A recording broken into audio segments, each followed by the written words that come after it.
দারুল ইসলাম আলিম মাদ্রাসায় পড়ি, তখন আমি বলবো আমি শামলাপুর দারুল ইসলাম আলিম মাদ্রাসায় পড়তাম। তবে হ্যাঁ, দেখা যাচ্ছে একদিন আমাদের জন্য সবকিছু অতীত হয়ে দাঁড়াবে। আর হ্যাঁ, আজকের দিনটা হচ্ছে আমাদের জন্য লাস্ট দিন। আগামীকাল থেকে সবকিছু আমাদের জন্য অতীত হয়ে দাঁড়াবে। মুশারফ হুজুর, মুনাফ স্যার, শেফায়েত স্যার এবং বিভিন্ন স্যারের মোটিভেশনাল কথাগুলো সত্যি খুব মিস করবো। আসলে এই পৃথিবীটা অনেক সুন্দর, কিন্তু এই পৃথিবীতে আমি চিরকাল বেঁচে থাকবো না।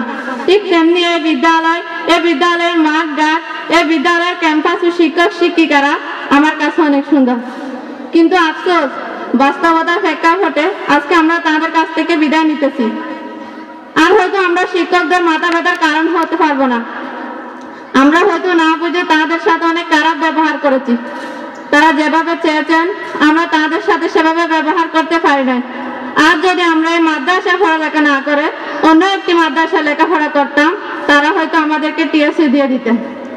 কিন্তু এই মাদ্রাসার শিক্ষকরা তা না করে তাদের সন্তানের মতো আগলে রেখে পড়ালেখা করেছেন। সত্যি এই স্মৃতিগুলো ভোলার নয়। আজকের দিনে আপনাদেরকে ধন্যবাদ দিয়ে ছোট করবো না, তবে মহান আল্লাহ তাআলার কাছে একটাই চাওয়া, মহান আল্লাহ তাআলা যেন আমার শিক্ষকদের জান্নাতের সর্বোচ্চ স্থান দান করেন।